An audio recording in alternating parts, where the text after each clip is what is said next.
रब्बी इश्रह ली सदरी व यस्सिर ली अमरी वहलुल उक़दतम मिन लिसानी यफ़क़हू क़ौली रब्बी ज़िदनी इल्मा अल्लाहुम्मा इन्नी अस्अलुका इल्मन नाफ़िअन व रिज़्क़न तय्यिबन व अमलन मुतक़ब्बला रब्बी फ़क़्हिना फ़िद्दीन रब्बी यस्सिर व ला तुअस्सिर व तम्मिम बिल ख़ैरि व बिका नस्तईन आमीन या रब्बल आलमीन।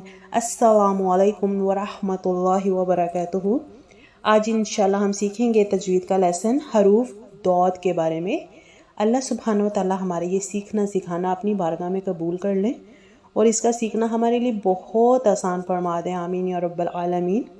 और मुझे उम्मीद है कि आपने ये पुराने जो तजवीद के लेसन्स मैंने अपनी चैनल्स पर अपलोड किए थे, आपने उनसे कुछ ना कुछ ज़रूर सीखा होगा और आगे इस वीडियो को ज़रूर आप शेयर भी कीजिएगा सवाब की नीयत से और सवाब के हकदार बनिए। जज़ाकुमुल्लाह खैरन कसीरा। चलिए शुरू करते हैं आज का लेसन। अऊज़ु बिल्लाहि मिनश शैतानिर रजीम बिस्मिल्लाहिर रहमानिर रहीम। देखिए हरूफ दौद।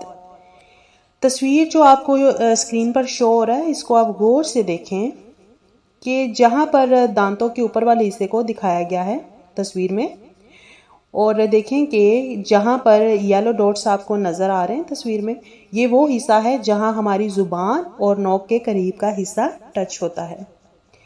अब ये जो ब्लू कलर के डॉट्स हैं, इसको देखें, ये वो जगह है जहाँ पर हमारी ज़ुबान की साइडें टच होती हैं, ठीक है। और इसको हम प्रेशर के साथ टच करेंगे, जिसकी वजह से ज़ुबान की साइडें मजबूती से साइड की दांतों से लग जाएंगी, ठीक है। और फिर इस तरह वो जो दौद का जो हरूफ है ना, वो इस तरह फिर बाहर जब हम पढ़ेंगे, उसको निकालेंगे मुंह में से, तो वो सही तरह अदा होगा। देखें कि सांस और आवाज़ तालु के बीच में जो जमा की गई है, इससे हम दौद को अदा करते हैं और दौद ऐसे ही पढ़ा जाएगा। देखें जैसे कि ये जैसे दौद के ऊपर जो है जज़म है, तो जब हम जज़म वाले दौद को पढ़ेंगे तो आपने इस बात का ख्याल रखना है कि आवाज़ और सांस को तालु के बीच में जमा करें, तो उसे 1 सेकंड तक जारी रहने दें, ठीक है। ये मुंह के अंदर से आवाज़ आएगी जिसको हम इस्तिताला कहते हैं। देखेंगे कि हमने फतहा, धम्मा, कसरा और सुकून के साथ कैसे अदा करना है और इसकी इंशाल्लाह चंद मिसालें भी इंशाल्लाह प्रैक्टिस करते हैं। पहला देखिए, दौद के ऊपर ज़बर यानी कि फतहा, इसको हम कैसे पढ़ेंगे? दो दो दो। आगे दौद के ऊपर पेश यानी कि दम्मा, इसको हम कैसे पढ़ेंगे? दू दू दू। आगे जो है दौद के नीचे ज़ेर यानी कि कसरा, इसको हम कैसे पढ़ेंगे?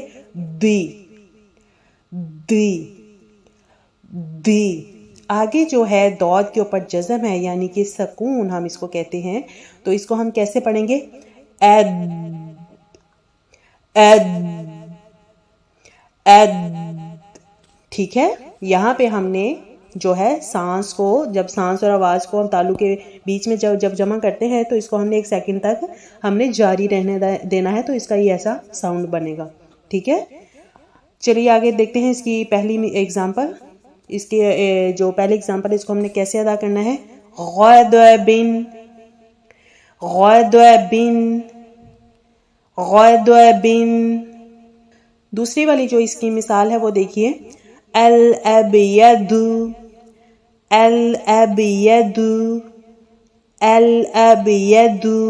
आगे जो तीसरी वाली एग्जांपल है वो देखिए, बिबादुई बिबादुई बिबादुई। आगे जो चौथी वाली एग्जांपल है वो देखिए, फदलन फदलन फदलन, ठीक है।